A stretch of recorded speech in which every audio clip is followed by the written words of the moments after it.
Y este tema de salsa clásica colombiana, salsa star, all star. ¿Quién ha traído este tema? Nunca voy a olvidarte, un tema clásico de la música salsera latinoamericana. Pero con ese tema iniciamos nuestra edición del día de hoy de Venezuela Siempre, Siempre Venezuela en este horario. Como siempre, llevándoles a ustedes información, comentarios, noticias, música, entrevistas, todo lo que tiene que ver con Venezuela y su migración a lo largo y ancho del mundo. Lo hacemos con mucho cariño y mucho respeto para todos ustedes a través de esta señal 1160 AM Radio San José de Cúcuta, desde esta ciudad para el resto del mundo a través de todas las emisoras que se plegan a nuestra señal en este horario. Alan, muy buenas tardes. Buenas tardes, Nancy. Permíteme decirle, buenas tardes, Nancy.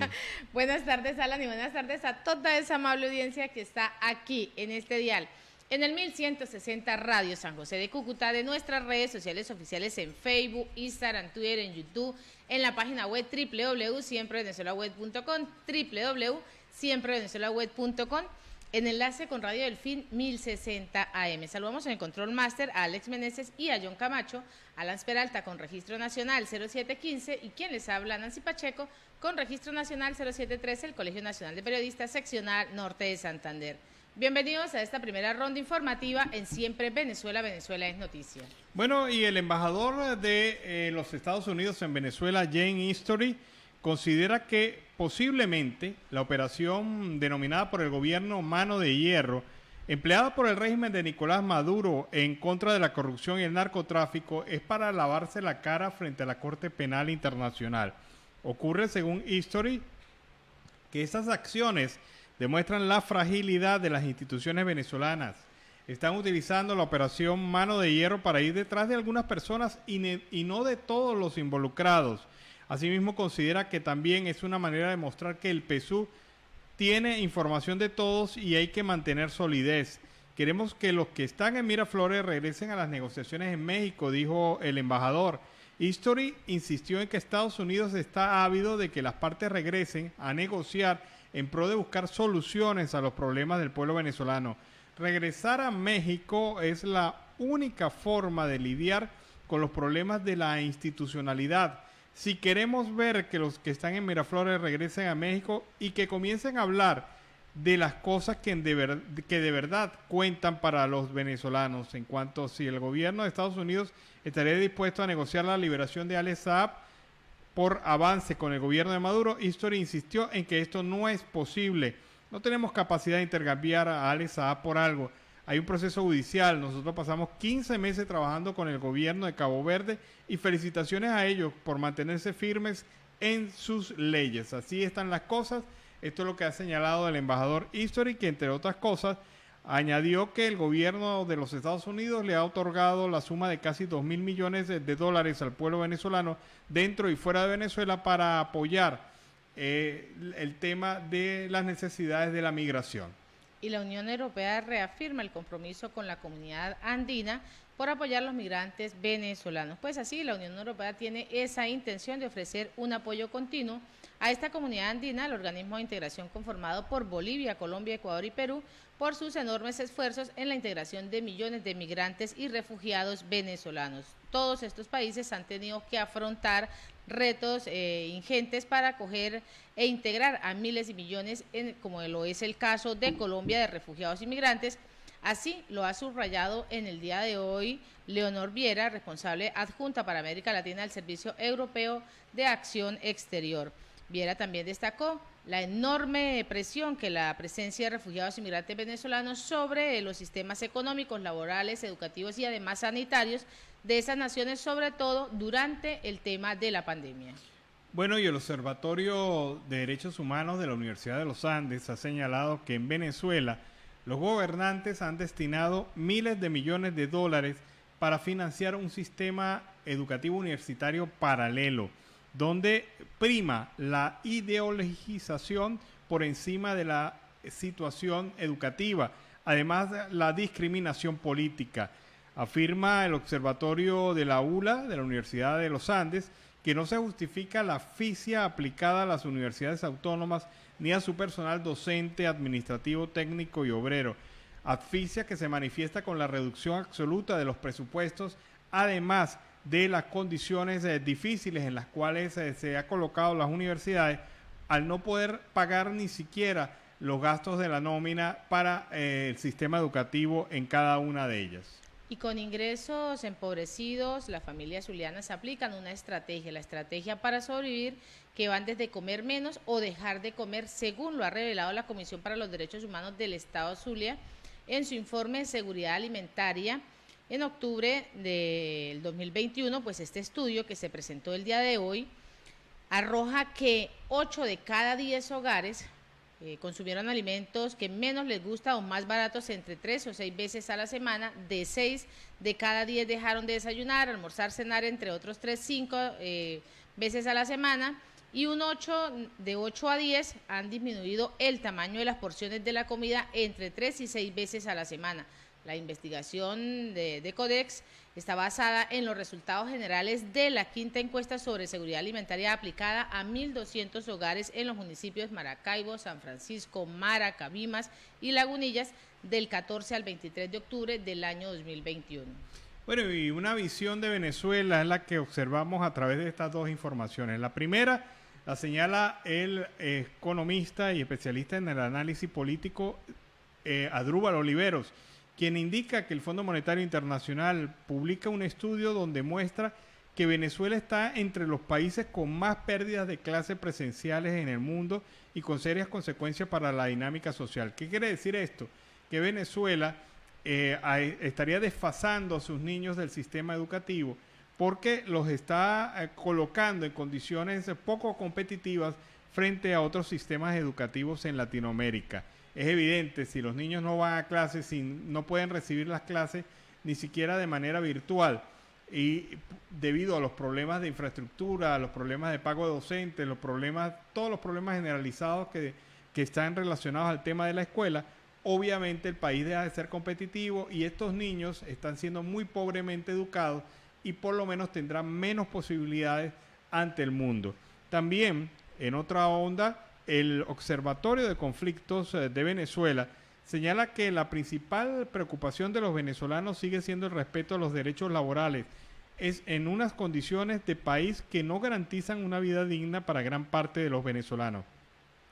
Esto ha sido producto de los más recientes estudios del observatorio que indican que sigue siendo preponderante el tema de los sueldos dignos, el tema del ingreso seguro y las condiciones de estabilidad laboral necesarias para los venezolanos.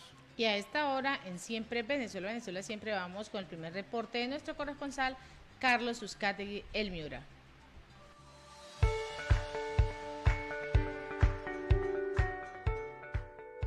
Saludos cordiales, una feliz tarde para todos desde el departamento de La Guajira. Barranca, la tierra amable de Colombia. Carlos Uzcategui, El Miura, para el programa Siempre Venezuela, Venezuela Siempre. Saludos cordiales a Alan Peralta, Nancy Pacheco y a ese gran equipo de producción en tan prestigiosas emisoras a esta hora. Hace muchos años, muchos lo recordarán, personas ya de adultos contemporáneos, cuando aquella famosa empresa Agroisleña surtía a todos los campesinos, hacendados, finqueros y por supuesto al agro nacional de todos los insumos agrícolas, agropecuarios, desde semillas, abonos, urea y por supuesto el factor más importante, vacunas para lactosa, todo, desde alambre de púa y por supuesto medicamentos veterinarios. Agroisleña fue expropiada, como fueron muchas empresas en el pasado, y hoy día fue transformada en un bodrio o un elefante blanco, como lo queramos llamar, llamado Agropatria. Agropatria fue la empresa que después de fusionarla a nivel nacional, después de haber expropiado a Agroisleña, desaparecerla con tintes de exportación e importación, hoy es simplemente esto. Al rumor de clarines guerreros, ocurre el blindado, ocurre veloz, con celosos dragones de acero que guardan la patria que el cielo nos dio. Patria, patria, Patria querida, tuyo es mi cielo, tuyo es mi sol, patria. Esto da dolor. Esto es en el estado Trujillo, Valera.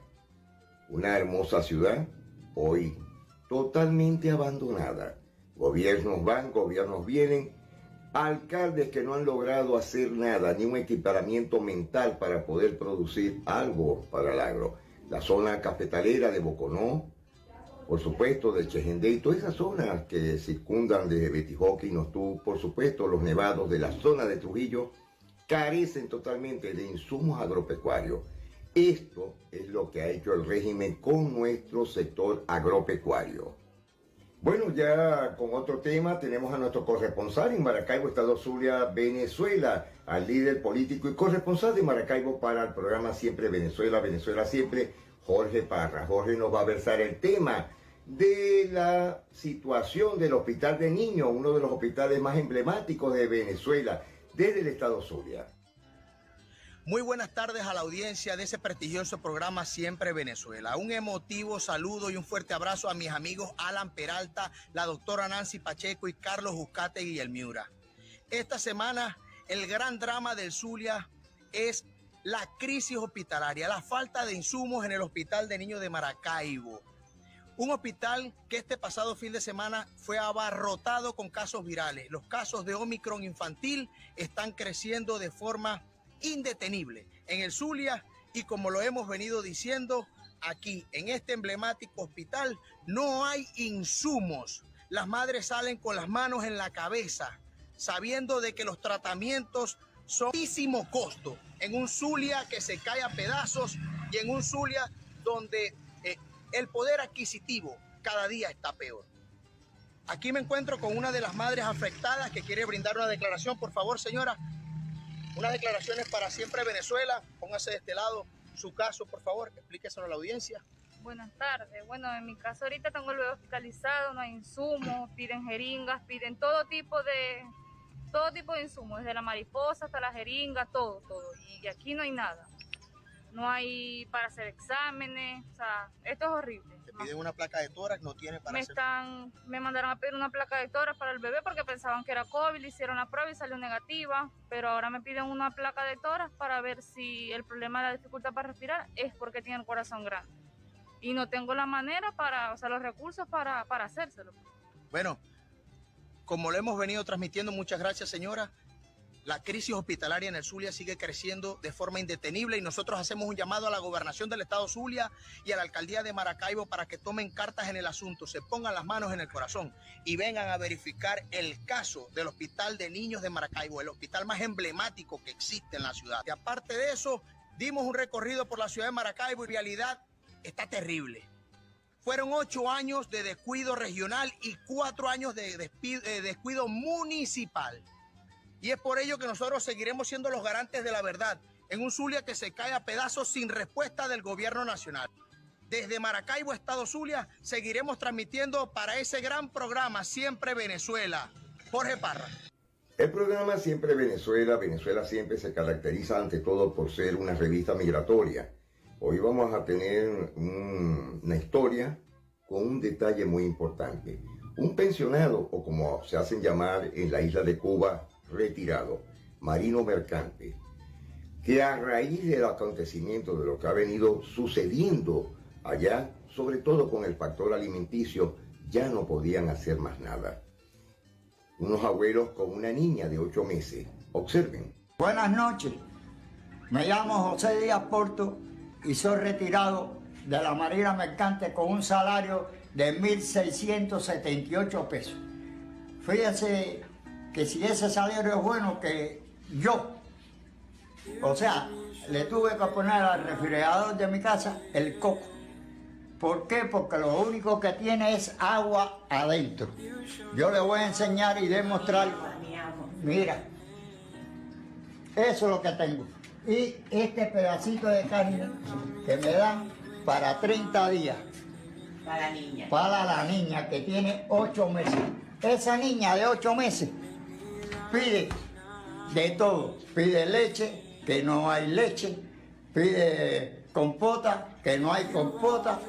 pide merienda, no tengo merienda y en definitiva, esto es un asco. Esto nosotros no... El poquito de leche que resolví yo por ahí. Porque la leche en polvo no ha venido, las compotas no han venido.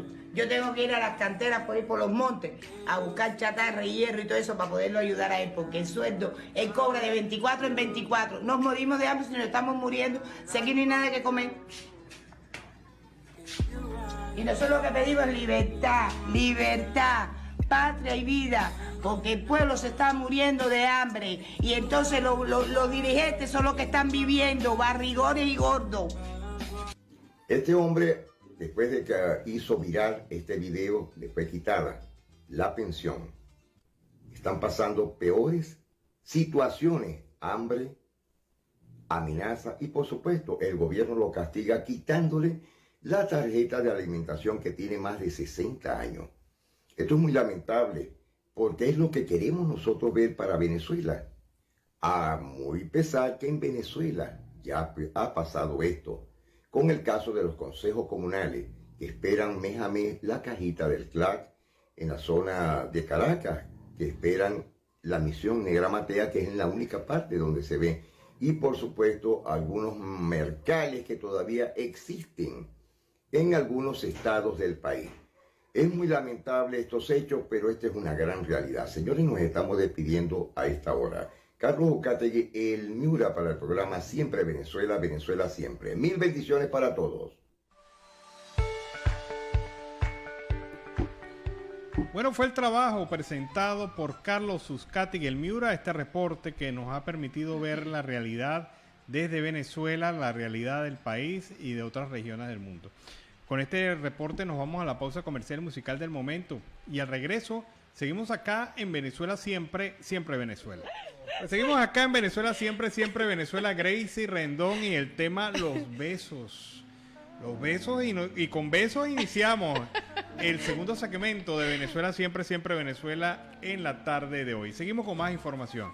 Y los colegios de ingenieros y alcaldía de Carrizal plantean instalar paneles solares en el ambulatorio. Pues así, el Colegio de Ingenieros de Venezuela, en conjunto con la alcaldía de Carrizal en el estado Miranda, evalúan instalar paneles solares para suplir la energía del principal ambulatorio de ese municipio. Así lo informó el alcalde del municipio, José Morales, y lo ha hecho a través de una nota donde reseña que sostuvo una reunión con el presidente del Colegio de Ingenieros, Enzo Betancourt, a los fines para evaluar estos paneles, para instalar estos paneles solares. Morales agregó que el proyecto forma parte de las promesas presentadas en campaña electoral. Esto busca establecer un sistema eléctrico alterno en este centro de salud ante las constantes fallas de luz del municipio que pongan en resguardo las vacunas y la asistencia médica. Bueno, y datos de una investigación coordinada por la Comisión de Derechos Humanos de la Universidad Central de Venezuela determinó que en el año 2021 el 69% de los profesores universitarios pertenecientes a esa casa de estudios habían disminuido las comidas al día. Y de esa población, 74% lo hace de forma frecuente o muy frecuente. O sea, frecuentemente dejan de comer. Y esto es grave, siendo profesores universitarios. Sus ingresos, salarios no le permiten cubrir a los miembros del núcleo familiar la canasta básica normativa y mucho menos la que determina el Instituto Nacional de Estadísticas. Los trabajadores de la Universidad Central de Venezuela no están adquiriendo los 50 productos que son representativos del consumo para la familia de los hogares entre 5 a 2 personas. Es una realidad frecuente o muy frecuente, es decir, es un hecho cotidiano, lo que incrementa las consecuencias en términos de precarización de la calidad de vida de los universitarios y su familia. 69,1% han disminuido los alimentos diarios y lo hacen de manera muy frecuente, la gran mayoría de ellos. Es lamentable la situación que se pasa en las universidades, porque todo esto es una cadena de control.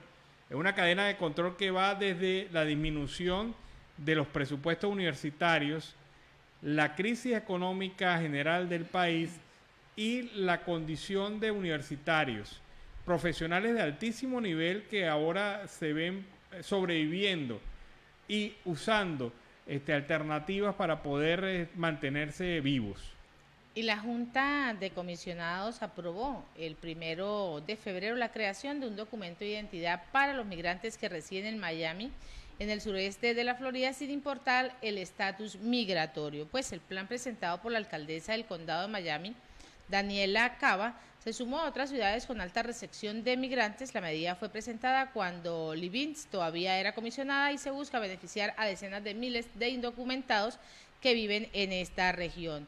En esta aprobación, el condado de Miami se suma a esa lista de jurisdicciones que ofrecen reconocimiento e identificaciones para indocumentados como Nueva York, Los Ángeles, San Francisco, Washington, entre otras. Esta tarjeta, de la que todavía se desconocen los detalles, también podría ayudar a aquellos con dificultades para demostrar quiénes son, como personas transgénero, los desamparados o ancianos que carecen de partidas de nacimiento. Bueno, es difícil la situación de los medios de comunicación en Venezuela. Hacer periodismo en Venezuela es complicado. Así lo determina un estudio de IPIS, Centro de Investigación sobre estos temas. Señala la organización que hacer periodismo en Venezuela se vuelve cada vez más complicado debido no solamente a la persecución que el gobierno ha determinado a los medios digitales, los medios impresos y los medios de tecnología audiovisual. Esta condición afecta indudablemente el derecho que los venezolanos tienen a informarse, pero también los derechos de los periodistas al trabajo, al tema de poder comunicarle al pueblo la información fidedigna y exacta de lo que está ocurriendo en el país, contrastar fuentes, acercarse a la verdad. Esta investigación que realiza el IPIS determina claramente que el periodismo venezolano está en una fase muy difícil y que se encuentra en una situación de la cual debe superar gracias al apoyo de la gente. O sea, es fundamental aquí que el ciudadano común y corriente defienda sus medios de comunicación, porque no es solamente un trabajo de los comunicadores, es también un trabajo que exige la participación ciudadana y de todos aquellos representantes políticos que estén en ese nivel. Y a esta hora en Siempre Venezuela, Venezuela Siempre, vamos con el segundo reporte de nuestro corresponsal Carlos Uzcategui, El Miura.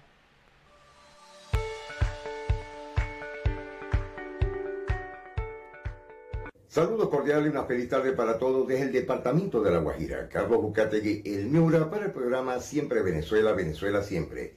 Saludos Nancy, Alan y a todo ese equipo que a esta hora nos están observando, viendo y por supuesto leyendo por la www.siemprevenezuelaweb.com. Hoy tenemos unas declaraciones de la senadora colombiana Paola Holguín.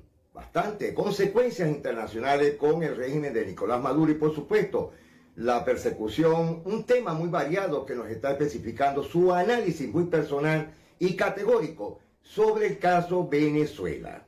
¿Cómo ve usted el tema de una negociación? En este caso yo hablo a título personal, por la experiencia y por estar durante 18 años acompañando a la oposición venezolana en su lucha. Primero, qué tristeza que Venezuela crea que la vía es cometer el mismo error de Colombia, que no aprendan de nosotros. Y es que las negociaciones, en este caso, donde poco puede ofrecer la oposición, terminan siendo claudicación. Dos, cada proceso de negociación que se ha intentado con la narcodictadura venezolana para lo único que ha servido es para oxigenarlo.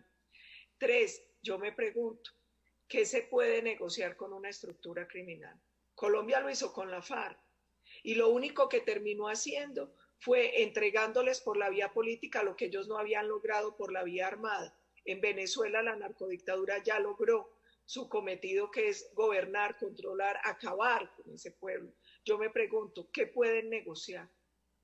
¿Creen que hay algo para ofrecer a un gran cartel de narcotráfico enriquecido, sin escrúpulos, que acabó con la democracia, con las instituciones, con la clase empresarial, que violó todos los derechos humanos, todas las garantías y que convirtió a uno de los países más prósperos de la región en un país miserable, donde hoy la ciudadanía lamentablemente no tiene acceso ni siquiera a lo básico para sobrevivir? Como bien lo observaron, estuvieron muy pendientes a esta hora de las palabras de la senadora Paola Holguín sobre el caso Venezuela y por supuesto sobre la oposición, el seguimiento que ella ha tenido por más de 18 años con la oposición venezolana, que siempre estaremos muy agradecidos por su gran apoyo hacia la causa de Venezuela.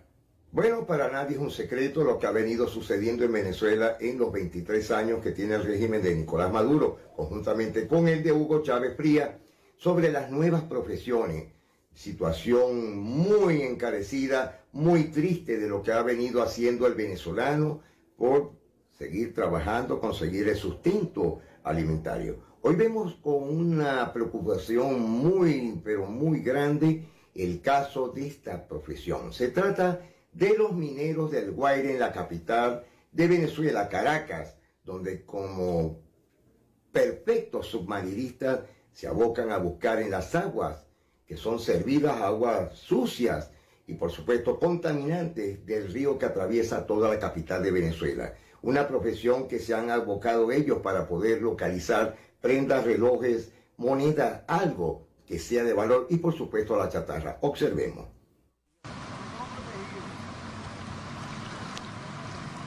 Jóvenes de distintas partes de Caracas se sumergen todos los días al río que atraviesa la ciudad de Caracas. Lleno de desechos sólidos y de aguas hervidas, los mineros del Guaire no temen a enfermarse con tal de conseguir algo para vender. Crisanto junto a Gustavo y sus amigos se esfuerzan con sus manos para encontrar prendas de valor. Hace 8 años. Desde hace 8 años trabajamos aquí todos nosotros. ¿Qué buscan? ¿Qué buscamos? Oro y plata y material. ¿Y si recogen? Sí, pero no todos los días. Sí, a veces sacamos, a veces no. Todo depende del sitio que consigamos. Gustavo Mesía, de 40 años, es maestro de panadería. Sin embargo, lo que ganaba no era suficiente para alimentar a su familia. Bueno, sí, no nos enfermamos, pero ¿qué vamos a hacer? Tenemos que sobrevivir, eso es lo que tenemos, porque si nos vamos a trabajar, nos metemos en un establecimiento de alimentos, el sueldo mínimo no nos encansa, ¿me entiendes? No nos encansa, por lo menos nosotros somos padres de familia toditos. ¿Cuántos hijos tienes? No, yo tengo 4 muchachos. Algunas personas en condición de calle comen al lado del río. Resaltaron que nunca imaginaron llegar a estas condiciones para vivir. No alcanzamos mucho, pero sobrevivimos por lo menos, hasta donde la ropa nos alcanza. ¿Cuántas veces al día come? La veces que se preste, sí, pero cuando conseguimos. Cuando no conseguimos, no comemos. La mayoría de los mineros del río Guaire, conocidos como los garimpeiros, buscan las joyas que se cuelan por los desagües de los hogares venezolanos. Esta sigue siendo una muestra de la crisis venezolana. Algo nunca visto y sobre todo en la capital de Venezuela, la capital que fue una de las maravillas de Latinoamérica, hoy convertida en la desidia total por el gobierno de Nicolás Maduro. Muy lamentable. Los mineros del Guaire, para hacer una película completa sobre ello y sobre la vida y la existencia. Personas de distintas profesiones que hoy prefieren sumergirse en las aguas del Guaire para poder sustentar su vida alimentaria. Hoy tenemos un análisis del doctor Luis Madrid, presidente del Colegio de Psiquiatría de Venezuela, donde nos va a hablar sobre las consecuencias que han venido por la pandemia y otras situaciones, la carencia de alimentos y por supuesto la presión del régimen en toda Venezuela. Esto ha causado mucha molestia a muchas familias de todo el país con la gravedad, sus consecuencias, sus efectos y por supuesto su análisis directo hacia lo que nosotros queremos ver. Observemos. Durante 2021, el Observatorio Venezolano de Violencia documentó 1.164 muertes autoinfligidas. El vicepresidente de la Sociedad de Psiquiatría, Luis Madrid, explicó que la desesperanza y la depresión son factores determinantes. Más del 90% de las personas que cometen suicidio sufren de depresión mayor en alguna de sus formas. Ahora, no todas las personas con depresión van a intentar suicidarse o se suicidan, eso es muy importante. La asistencia por depresión se ha incrementado casi que 4 veces a raíz de la pandemia. En las últimas semanas, varios suicidios han ocurrido en el país e incluso hubo reporte de un venezolano en Ecuador. Madrid describió cuál es la población más vulnerable a posibles alteraciones y las señales que se manifiestan. Tenemos que estar muy alerta porque recordemos que el suicidio es la segunda causa de muerte en la población juvenil entre los 14 y los 25 años. Que es un grupo etario de la tercera edad, es también un grupo etario de riesgo. Las personas por encima de los 65 años, ya que coincide con la jubilación, coincide con la viudez, la persona se puede tornar ansiosa, irritable, desmotivada, como ya les mencioné, también comienzan a sufrir de una cosa que se llama anedonia, que es dificultad para experimentar placer. Desde la organización SECODAP, que atiende temas infantiles, indicaron que solo en el primer trimestre de 2021, 49% de sus consultas trataron alteraciones en el estado de ánimo de niños y adolescentes. Prácticamente 4 de cada 10 niños que asisten a SECODAP presentan algún tipo de alteración de su estado de ánimo. Y más o menos entre un 20 a un 26% de esos casos que presentan alteraciones del estado de ánimo tienen ideación o riesgo suicida. Destacaron la importancia de buscar ayuda especializada para atender estos casos. La incidencia es prácticamente nula cuando los niños y los adolescentes reciben la atención adecuada. Esto lo tiene que manejar un psicólogo clínico o un psiquiatra preferiblemente, porque son situaciones de altísimo riesgo. Primero, no te voy a dejar solo, ¿ok? Segundo, cuenta conmigo, dime lo que quieras expresar. Tercero, buscar ayuda profesional, es muy, muy importante. Los expertos reiteraron la urgencia de implementar políticas en pro de la salud mental para prevenir estos casos. Bueno, bastante lamentable, pero es una gran realidad palpable lo que se está viendo actualmente en Venezuela. Medicina forense, medicina mental y, por supuesto, una medicina para la familia. La carencia de la salud, algo muy costoso, sobre todo en Venezuela, para ir a un psiquiatra, a un psicólogo, y aparte que todo dolarizado. Un trabajo de la periodista Neidis Freire, que nos envía este trabajo por vía de cortesía. Bueno, y ya para despedir esta tarde que está bastante cálida y sobre todo en el departamento, vamos a recordar algo que sé que le va a agradar mucho a Alan Peralta en Maracaibo, cuando salía, por supuesto, del posgrado de sus estudios en comunicaciones en Maracaibo, y nos trasladamos a una de las delicias principales del estado Zulia, en Maracaibo, los cepillados. Y por supuesto, desde 1930 tenemos una historia dentro de lo que son los raspados, el cepillado, más de 200 sabores en la casa de los cepillados de Rubén Río, allá en Belloso. Señores, nos despedimos y los dejo con esta sabrosura. Feliz tarde para todos. Vaya día para comer los mejores cepillados de Maracaibo. Los cepillados de Jesús Río por tradición. Seguramente si vives en Maracaibo o alguna vez visitaste esta ciudad, llegaste a comer estos deliciosos cepillados. Mucha historia que contar y sobre todo muchos sabores. Yo me pedí un zuliano y de verdad estaba bueno y refrescante, sobre todo para este calor maravino. Así que espero que lo disfruten y que vayan.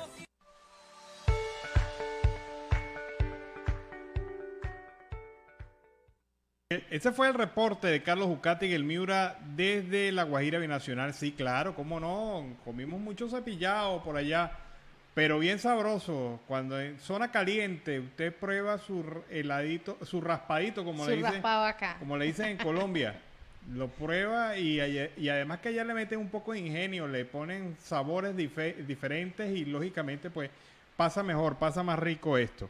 Bueno, seguimos con más información. Resulta que el gobernador del estado Táchira, Frei Bernal, señaló que la banda de delincuencia organizada del Tren de Aragua está establecida en la frontera colombo-venezolana con la intención de operar en la entidad.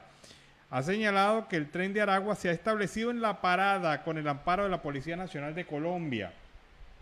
Bernal explicó que efectuarán patrullajes de revisión, seguimiento, control e investigación contra los delincuentes y advirtió que los combatirán si pasan 1 metro de la frontera. Bueno, populismo puro. Según Bernal, la oposición empleó al Tren de Aragua porque los necesitaban para perjudicar la paz de la República. Derrotamos a la oposición violenta, pero dejaron a sus secuaces en la frontera. Bueno, varias imprecisiones en la nota y las declaraciones de Frei Bernal. En primer lugar, el Tren de Aragua. ¿Ustedes saben por qué se llama Tren de Aragua? Quien tenga la duda le explico. El Tren de Aragua es un sindicato que primero era un sindicato que se organizó en relación a la construcción de un tren en esa zona. Ahora ocurre que del sindicato derivó actividades delincuenciales y se convirtió entonces en el fenómeno de criminalidad que hoy conocemos. Quienes ampararon, quienes alentaron, quienes generaron las condiciones para el desarrollo del Tren de Aragua fue el régimen de facto de Nicolás Maduro. Y se extendieron no solamente a esta frontera, sino que también incluso hasta en Perú hubo actuaciones de este famoso grupo delincuencial. Ocurre entonces, señor Bernal, que esto no es ningún invento de los colombianos, que esto no es ningún invento de la oposición, menos de la oposición, que esto es una acción directa, resultado de las acciones del gobierno de facto.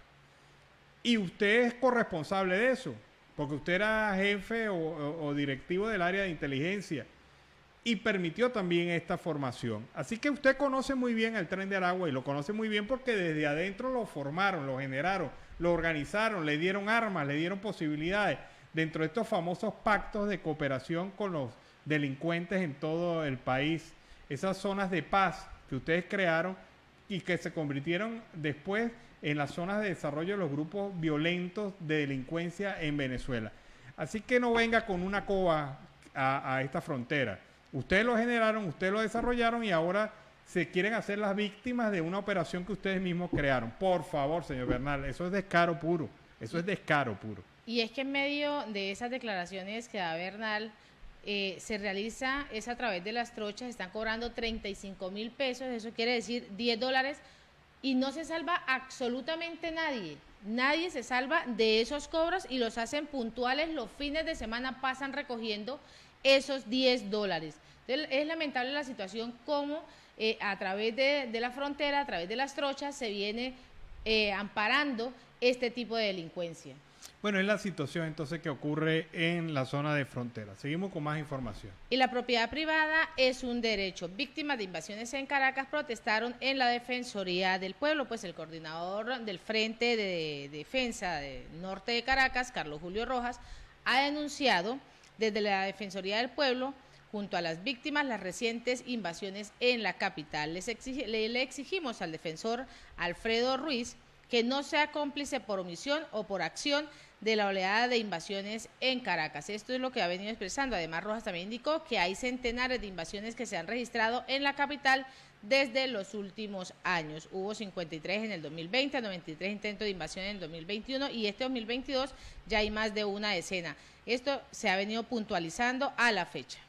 Bueno, y con esta información nos vamos a la pausa comercial y musical del momento. Y al regreso seguimos acá en Venezuela Siempre, Siempre Venezuela. Queremos agradecer la participación de Radio Delfín 1060 en esta primera hora, en el Control Master a John Camacho, a nuestro corresponsal Carlos Uzcategui Gelmira y a toda esa audiencia que ha estado ahí pendientes. Ya regresamos. Bueno, amigos de Venezuela Siempre, Siempre Venezuela, tremendo tema. Este tema me devolvió unos cuantos años atrás, tiempo, de Aditus, un grupo venezolano muy famoso, década de los 70, 80, le estoy hablando de esa época, hace unos cuantos añitos atrás. Pero con ese tema iniciamos la segunda hora del programa Venezuela Siempre, Siempre Venezuela, saludando a 91.5 FM Aruba Estéreo, que se incorpora también a nuestra señal, a nuestra plataforma comunicacional que generamos desde acá, desde Cúcuta. Bueno, ya tenemos en contacto, tenemos en línea a nuestra invitada de esta hora. Se trata de Marjorie Chire, invitada para nuestro programa. Ella es migrante venezolana, se vino de Maracay, estado de Aragua, hace unos 6 años aquí a Colombia y actualmente es fundadora y directora de la Fundación Venezuela en Acción. Vamos a conversar con ella, pero primero saludémosla. Buenas tardes, Marjorie, ¿cómo estás?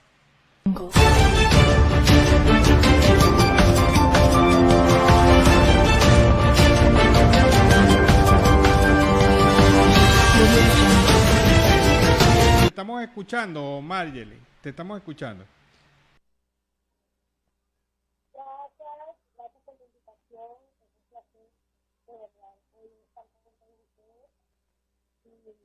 Cuéntanos algo, ¿cómo es esto? ¿Cómo es esto que llegaste aquí a Colombia? ¿En qué ciudad te encuentras en este momento? ¿Dónde funciona la fundación?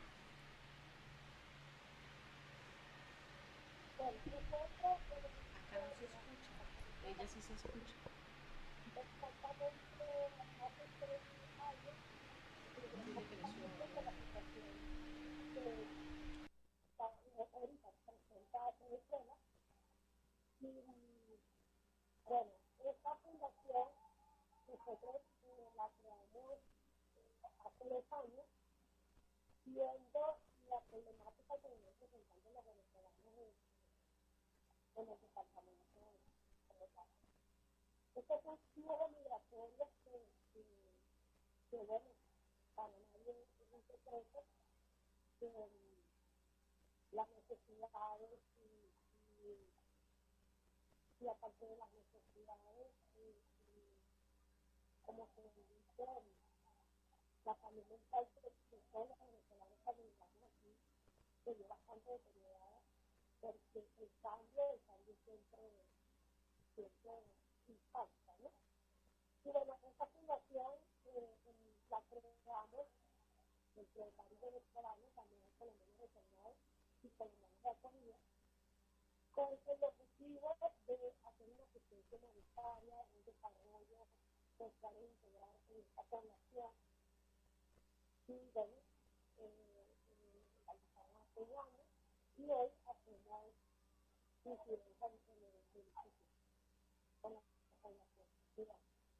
Mayeli, te vamos a agradecer un poco que le subas el volumen a tu equipo. Te estamos escuchando muy bajito para poder mejorar la señal, poder mejorar esta transmisión.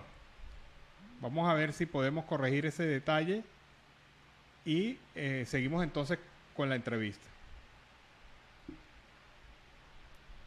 No, en realidad no. Vamos a tratar de corregir primero esta falla técnica y seguimos acá en Venezuela, siempre Venezuela. Vamos entonces a corregir esto primero y seguimos con información.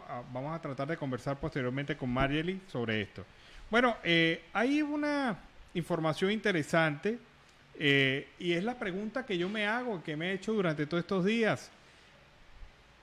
El Tribunal 10º de Control de Caracas y la Fiscalía 7ª Nacional contra las Drogas le deben al país una explicación, y esto lo afirma el periodista Gustavo Azócar Alcalá. La explicación es: ¿por qué el asistente y empleado de la Asamblea Nacional chavista, Luis Alfonso Viloria Chirinos, estaba en libertad si fue capturado el 8 de noviembre del año pasado con 336 kilos de cocaína en La Guaira? Y de verdad que uno se pregunta esto: ¿cómo, de qué manera, pues esta persona pues estaba en absoluta libertad después de estar involucrado en este caso y aparece detenido en el caso de Falcón? Uno dice, bueno, algo pasó allí, porque realmente uno suponía que este señor estaba totalmente en un proceso penal, estaba sin libertad y estaba pues cumpliendo su compromiso con el juicio que se tenía que haberle seguido a partir de ese procedimiento. Sin embargo, tal y como lo afirma el periodista Gustavo Azócar, el periodista Gustavo Azócar manifiesta que el Tribunal 10º de Control de Caracas y la Fiscalía 7ª Nacional deben explicarle al país qué es lo que pasó allí, por qué Luis Alfonso Viloria Chirinos estaba en libertad y por qué aparece involucrado en otro caso de drogas, una segunda detención en apenas unos meses. Fue detenido en noviembre y apareció aquí en este caso. Vamos a ver si ya corregimos el problema técnico. Vamos a ver si ya tenemos nuevamente en línea telefónica a nuestra invitada, a Marjorie. Sí, vamos a ver. Buenas tardes, Marjorie. Ahora sí, nos escuchamos. Hola, buenas tardes. Creo que ahora sí. Correcto, ahora sí estamos muy bien. Bueno, Marjorie, coméntanos lo siguiente. Repítenos, por favor, el tema de cómo se inicia la fundación, porque ahí perdimos el audio y no pudimos escucharte muy bien. Ok, perfecto. Bueno, la fundación la iniciamos hace 2 años, ya, de ver las necesidades que venía presentando nuestros connacionales aquí en el municipio de Riohacha. Nosotros al principio empezamos entregando comida realizada, ¿no?, a todos estos venezolanos que venían caminando y se quedaban en las plazas, se quedaban en las calles durmiendo. Ahí nos activamos nosotros, ¿verdad? Y así empieza, como quien dice, este sueño. Al ver las necesidades que venían presentando ellos, a identificar que muchos eran profesionales, emprendedores, Ahí nosotros arrancamos con varios objetivos en la fundación, porque es que es importante comentarles que al principio, bueno, yo creo que la mayoría de cuando empezamos este trabajo no nos legalizamos como tal, sino que empezamos un trabajo de corazón, ¿no? Ya a la medida del tiempo, cuando nosotros nos toca realizar nuestros estatutos, nuestros objetivos, exactamente ahí nosotros viendo la problemática que presentaban nuestros connacionales, y no tan solo los connacionales, sino los colombianos retornados que también venían en este flujo migratorio, arrancamos con... ¿Aló? ¿Sí me escuchan? Escuchando, Maye. Ok. Ahí nosotros arrancamos con apoyo psicosocial para ellos, un apoyo empresarial, y esto sí, con los mismos voluntarios de la fundación, con estos conocimientos, ¿no? Con estos profesionales que vienen de Venezuela dejando todo y empezando aquí desde cero. Ahí arrancamos esta labor social como tal. Yo, aparte de ser directora de la fundación, soy una emprendedora también aquí en el municipio, soy diseñadora de moda. Hoy en día tengo mi proyecto legalizado en Cámara de Comercio como migrante venezolana. Y bueno, este es el trabajo que nosotros venimos haciendo, ¿no? Hacemos incidencia en los emprendedores para fortalecerlos con conocimiento, ¿no? Con conocimiento, porque la fundación como tal no cuenta con fortalecimiento para entregarles a ellos, digamos que activos para que ellos puedan impulsarse, pero le entregamos una herramienta muy importante que es el conocimiento en manejar su plan de negocio, en manejar su desarrollo humano sostenible, y bueno, y así ellos puedan emprender y lleguen a tener negocios viables, y con esto nosotros aportamos a la economía de Colombia. Marjorie, importante, es fundamental la incorporación productiva de los venezolanos a Colombia, porque este es el paso inmediato. Mucha gente vino para quedarse un buen tiempo incluso, pero es necesario que el venezolano trabaje, produzca, no solamente se dignifique en el trabajo, sino que también colabore y contribuya con la economía de Colombia. ¿Lo ves así? Sí, claro, porque es que, y recuerda que en el municipio de Riohacha, bueno, digamos que en el departamento no cuenta con industrias como tal, no un comercio de industria.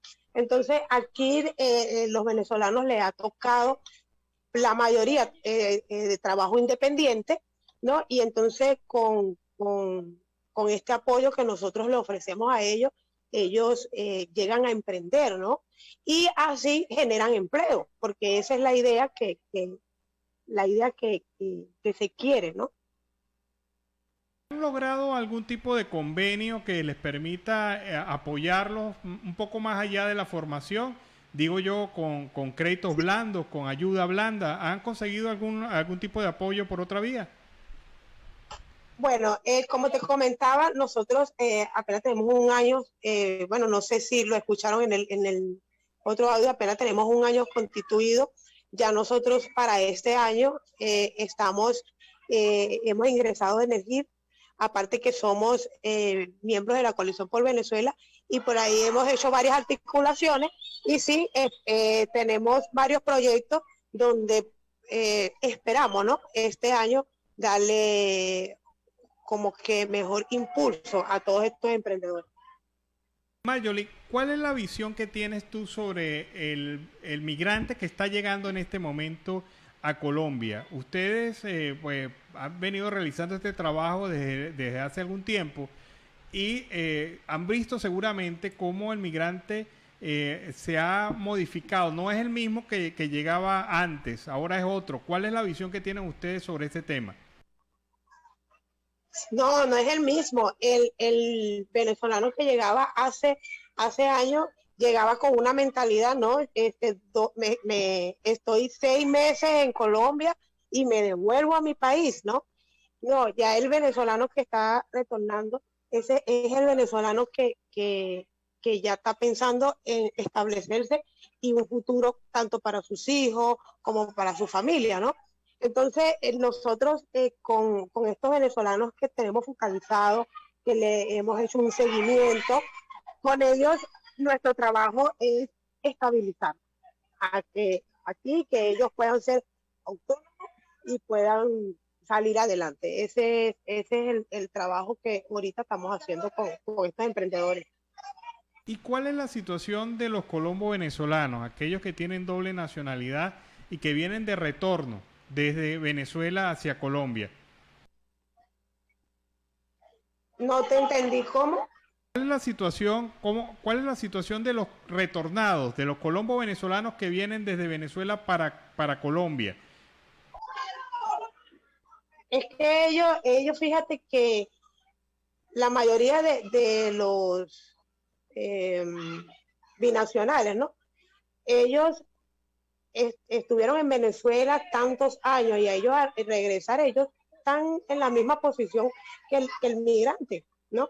Claro, con una opción de que ellos con su ciudadanía, ellos tienen como un paso, ¿no? Bueno, sí, vamos a decirlo así, porque el venezolano anteriormente, el que entraba por trocha, el que venía irregular, se le hacía muy difícil en la parte de la salud, en muchos campos, ¿no? Y bueno, te lo hablo porque nosotros estamos manejando los dos tipos de población. Pero bueno, se espera este año una visión para ellos muy factible. ¿Cuáles son los planes? ¿Cuál es el proyecto principal que tienes para este año con tu organización? Nuestro proyecto principal está el de los emprendedores para este año. Tenemos de los emprendedores y tenemos un proyecto de apoyo psicosocial. ¿Ya? ¿Y por qué el apoyo psicosocial? Cuéntanos algo sobre eso. Porque creemos que el bienestar emocional es la base, ¿no? La base de la persona para poder llegar y superarse, ¿no? Porque trabajamos aparte, ¿no? Porque es importante saber de que el migrante pasa por un duelo migratorio y entonces si no tiene la ayuda profesional pueden caer en depresiones y infinidad de cosas. Entonces la idea de nosotros es siempre aportar, ¿no? Por el bienestar emocional del ser humano. Cuéntame algo, antes de emigrar hacia Colombia, ¿qué actividad realizabas en Venezuela? Bueno, en Venezuela yo estaba estudiando Derecho en Maracaibo, en la Universidad Rafael Urdaneta. Llegué al séptimo semestre y por la situación, bueno, que todos sabemos, tuve que congelar la carrera y emigrar, ¿ya? Aparte soy madre, tengo 2 adolescentes y bueno, en Venezuela realizaba este trabajo, estudiaba. O sea que el sentimiento emprendedor, la semilla emprendedora, la quieres aquí en Colombia.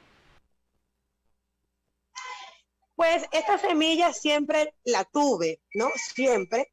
Y porque yo vengo de una familia de mujeres que son diseñadoras. Mi madre, ella era confeccionista. Entonces, yo vengo de esas raíces, ¿no? Y me crié observando y mirando máquinas. Y bueno, yo recuerdo que cuando pequeña yo hacía mis muñecas, le hacía los vestidos a mi muñeca. Pero mi visión era ser abogada, porque de verdad eso fue mi sueño.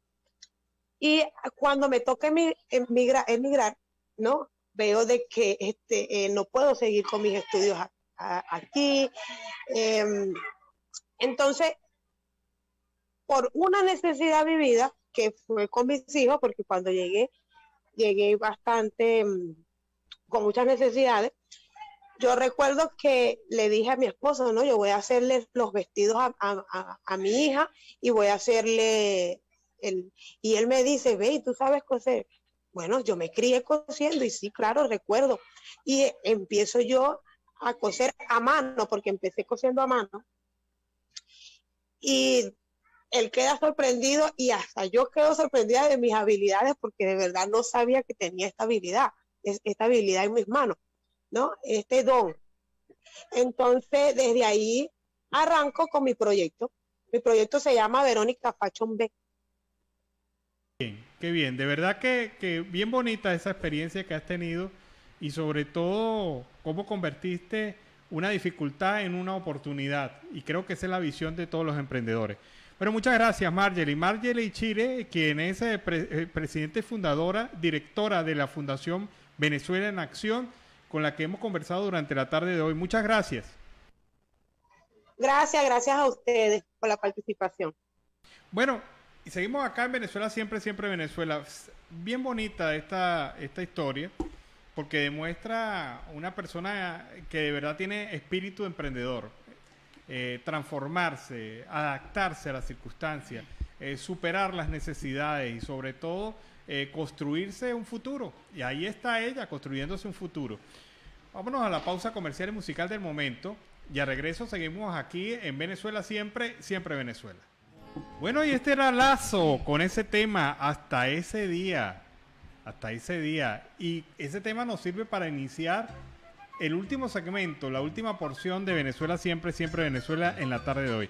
Fíjense algo curioso que pasó durante el día de hoy. El fiscal general del régimen anunció la detención del exalcalde del municipio Pedro María Freites del estado de Anzoátegui al vincularlo al contrabando de combustible. Hoy en rueda de prensa, Tarek William Saab afirmó que este exalcalde había sido detenido por haber participado en estos temas de corrupción. Daniel Jaro Méndez se llama este señor, exalcalde, repito, del municipio Pedro María Freites en el estado de Anzoátegui. Y bueno, pasó la declaración del fiscal, se anunció también la detención de Carlos Rafael Vidal Bolívar, fiscal superior del estado de Bolívar, y Manuel Junior Gil da Silva por contrabando de combustible. Bueno, todo iba bien. Pero resulta cuando la gente se va a ver las redes sociales del exalcalde para ver si había alguna información adicional, el exalcalde continuó publicando información de que él estaba en un acto para atender el sector salud de ese municipio. Señaló que en sus redes sociales que este señor señalaba que venía desarrollando un trabajo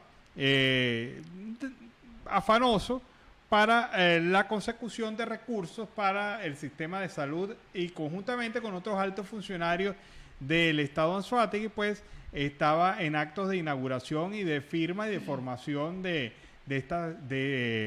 atención al sector salud en esa ciudad, proveyendo a el sector salud conjuntamente con otras autoridades. Ocurre entonces que este señor pues no se dio por enterado de su detención, de su llamada de detención. A él no lo habían detenido todavía. Él seguía haciendo actos de proselitismo político y hablando también de temas vinculados a la acción pública. Entonces, bastante curioso esto, bastante curiosa esta supuesta detención del exalcalde del municipio Pedro María Freites del estado de Anzoátegui. Y a esta hora, en Siempre Venezuela, Venezuela Siempre, vamos con el reporte de nuestro corresponsal Oliver Luyano, el amigo de todos.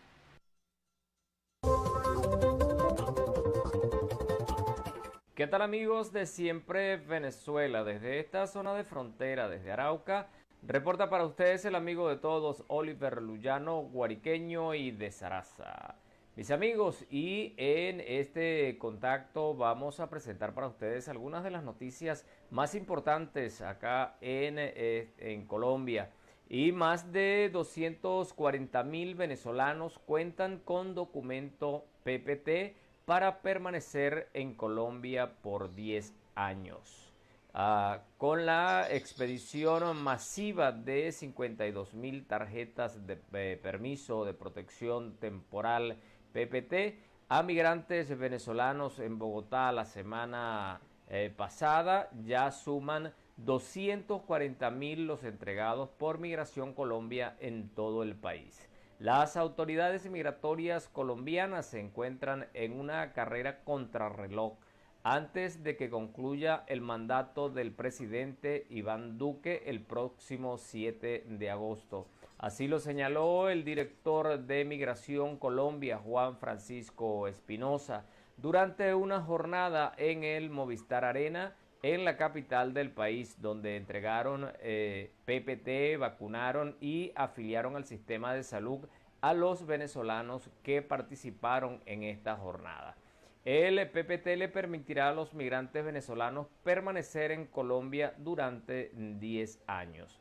En febrero del 2021, el presidente de Colombia, Iván Duque, anunció la creación del Estatuto Temporal de Protección a Venezolanos como una medida humanitaria y de solidaridad con los migrantes que salieron de su país huyendo del gobierno de Nicolás Maduro y que hasta agosto pasado sumaban 1.842.390 según las autoridades migratorias. Hoy, tras casi un año de este anuncio, Migración Colombia ha aprobado 540.000 documentos, 400.000 están impresos y 240.000 ya fueron entregados.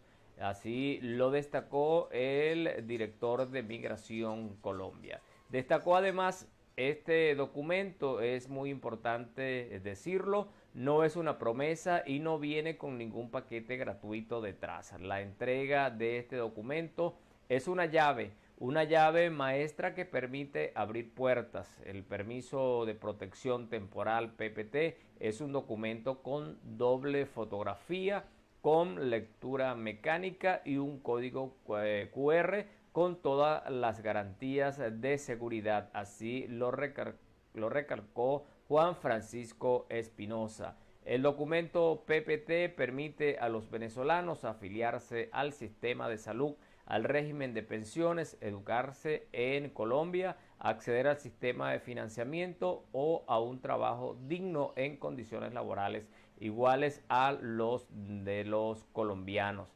De acuerdo con Migración Colombia, los 10 años de regularización en el país que ofrece el Estatuto de Protección le permitirá a los migrantes definir si se quedan en Colombia, si acceden a una visa de residente, si se vuelven residentes colombianos en un régimen ordinario o si deciden volver a Venezuela.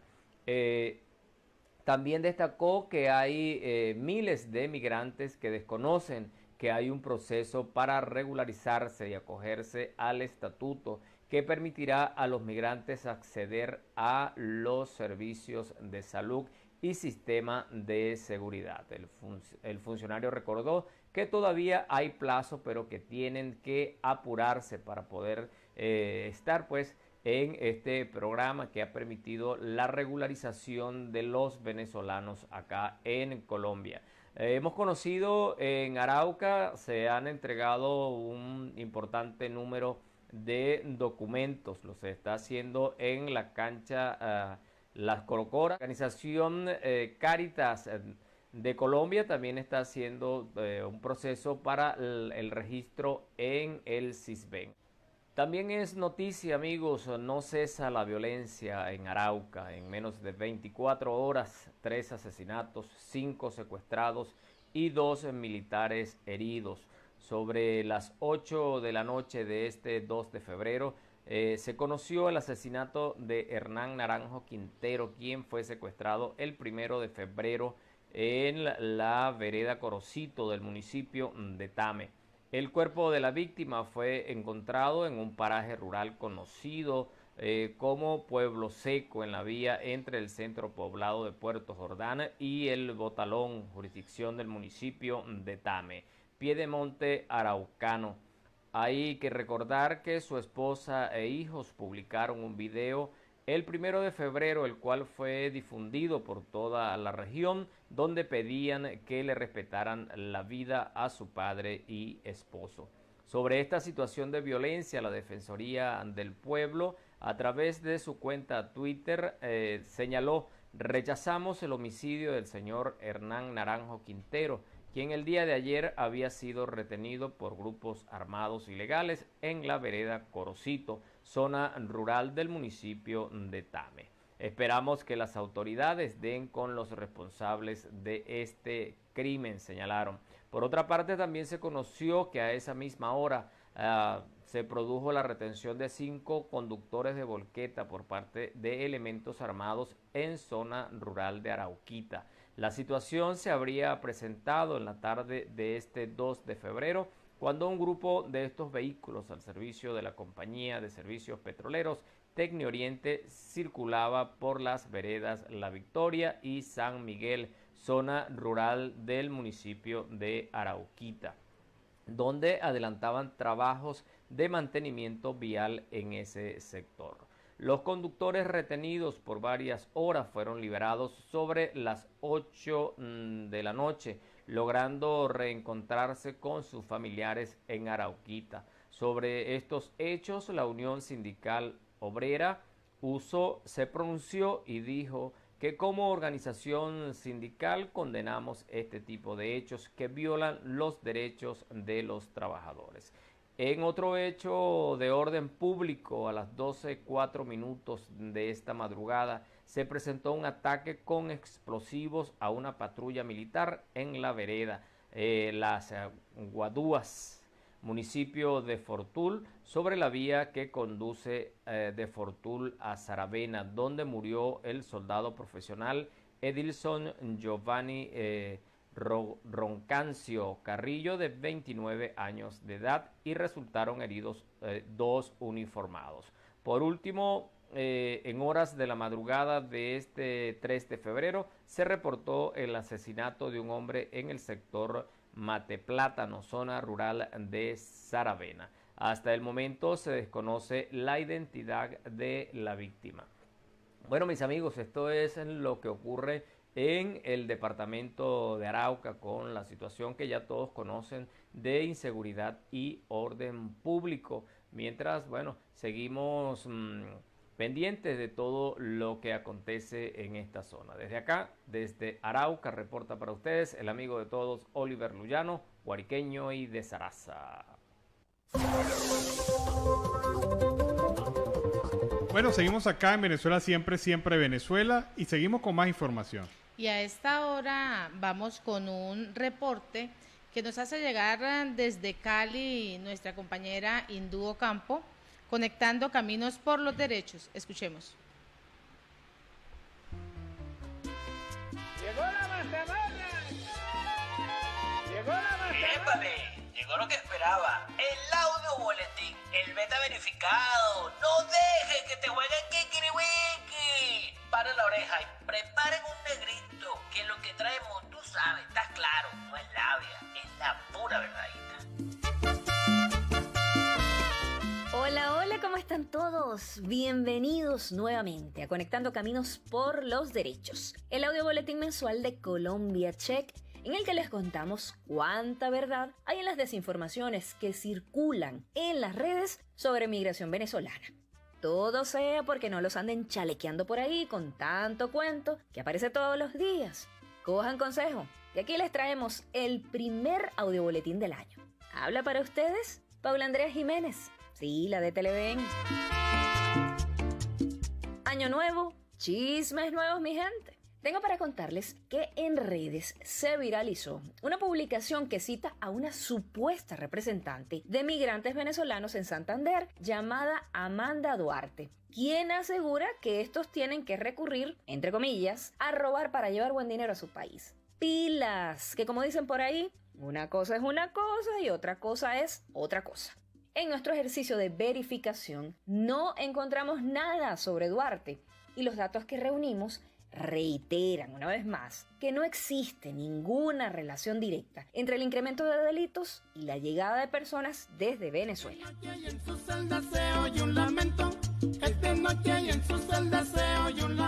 Y así como hay chisme nuevo, también hay dudas que suenan y resuenan sobre el registro único de migrantes venezolanos, es decir, el RUM. Así que rapidito vamos a resolverlas. 1. ¿Con el RUM pueden estudiar los niños en Colombia? La respuesta es sí. Y con el PPT, o sea, con el permiso de protección temporal, pueden obtener la titulación. 2. ¿Se puede solicitar empleo con la constancia del RUM? No, señores. Es necesario que tengan la confirmación de Migración Colombia de que el estatuto les fue otorgado para que tengan esa protección. 3. ¿Con el RUM se puede abordar un vuelo nacional? Nanay, tampoco. Este registro quiere decir que usted comenzó su fase de solicitud de autorización del permiso, pero eso no basta. Lo que podrían hacer es abordar ese vuelo con su pasaporte vencido. Recuerden que Migración Colombia amplió la validez de los pasaportes por 10 años. 4. ¿Con el RUM puedo acceder a la vacunación anti-COVID-19? ¡Claro que sí! De hecho, el decreto 1671 permite la vacunación a toda la población sin importar si su condición migratoria es regular o irregular. 5. ¿Con el RUM se puede comenzar el trámite para contraer matrimonio con una persona colombiana? Solo cuando termine su proceso del Estatuto Temporal de Protección. 6. Si tengo mi PPT, es decir, el permiso por protección temporal, y mi pasaporte vencido, ¿puedo tener una cuenta de ahorros personal? La respuesta es sí. Una vez tenga el PPT, no hace falta el pasaporte para abrir una cuenta de ahorros. Y número 7. ¿Qué hacen los que tienen el PEP y se les vence este año? Pues es necesario que hagan el RUM, es decir, el Registro Único de Migrantes Venezolanos, para que puedan obtener su PPT.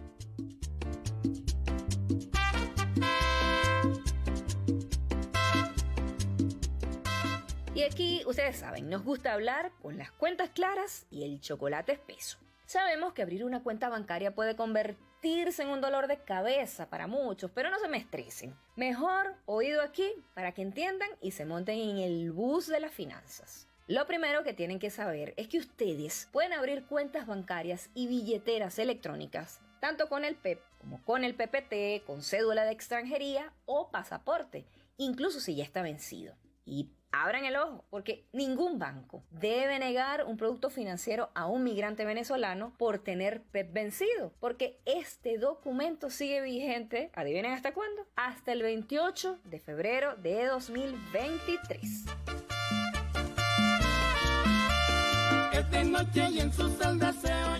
Bueno, mi gente, antes de cerrar este episodio, hay que echarle el ojo a las otras posibilidades que hay para que puedan establecerse en Colombia. Resulta que, aunque la mayoría se ha acogido al PEP y al PPT, también se puede considerar la obtención de visa como una opción para venir y establecerse de manera legal. La diferencia es que, 1, la gestión no es gratuita y se requiere estar en condición regular. Dentro de las más comunes están las siguientes. 1. La visa de residente, que es para quienes se establecerán en Colombia por haber renunciado a la nacionalidad colombiana, por ser padre de un nacional colombiano por nacimiento, por tiempo acumulado en el país o por una inversión extranjera directa. 2. La visa de migrante, que se le entrega a los extranjeros con vocación de permanencia en territorio colombiano que no cumplen los requisitos para una visa de residente, o sea, para migrantes bajo el acuerdo Mercosur, para refugiados, para trabajadores, empresarios, religiosos, estudiantes de primaria, secundaria, media y pregrado, para inversores inmobiliarios, jubilados, entre otros. La solicitud de visa la pueden hacer en línea y para el paso a paso, adivinen, le echan un ojo al explicador que hicimos al respecto en nuestra página de colombiacheck.com, que eso quedó lindo y bello. Síganos en Twitter y TikTok como @colcheck y en Facebook e Instagram como @colombiacheck. Nos escuchamos el próximo mes. Este contenido contenido fue producido por Colombia Check en el marco del programa Conectando Caminos por los Derechos, financiado por USAID, con el fin de ofrecer información verificada, confiable y pertinente a la comunidad migrante venezolana, residente o de paso por Colombia. Esta pieza se puede reproducir total o parcialmente de forma libre, respetando el sentido de la información.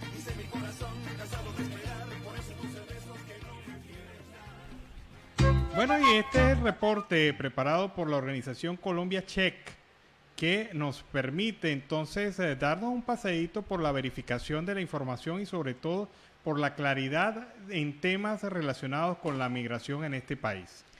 Y en las 24 entidades desarrollarán primer Congreso Nacional de los Servicios Públicos en el país, pues con el objetivo de fortalecer y optimizar los servicios de electricidad, agua potable, transporte, telecomunicaciones, gas y desechos sólidos. El vicepresidente sectoral de Obras Públicas y Servicios, Néstor Reverol, informó sobre la realización del primer Congreso Nacional de los Servicios Públicos que se desplegará en estas 24 entidades del país. Este Congreso Nacional tendrá como objetivo principal garantizar a través de parlamentarios de calles el diagnóstico que nos permita la accesibilidad de los servicios públicos, esquematizar los procesos de producción y distribución, así como de antemano cualquier situación que pueda perturbar la continuidad de los mismos en las comunidades. Esto es lo que ha venido afirmando a través de las cuentas de redes sociales Instagram y Twitter. Bueno, y con esta información cerramos nuestra edición de la tarde de hoy. Y así hemos llegado al final de esta emisión de Siempre Venezuela, Venezuela Siempre es Noticia, a través de este dial, el 1160 Radio San José de Cúcuta, de nuestras redes sociales oficiales en Facebook, Instagram, Twitter, en YouTube, en la página web www.siemprevenezuelaweb.com, en enlace con Aruba Estéreo 91.5 FM. Agradecemos en el Control Master a Alex Meneses, Alan Peralta con Registro Nacional 0715 y quien les habló, Nancy Pacheco con Registro Nacional 0713, el Colegio Nacional de Periodistas Seccional Norte de Santander. Hasta mañana. Hasta mañana, cuídense.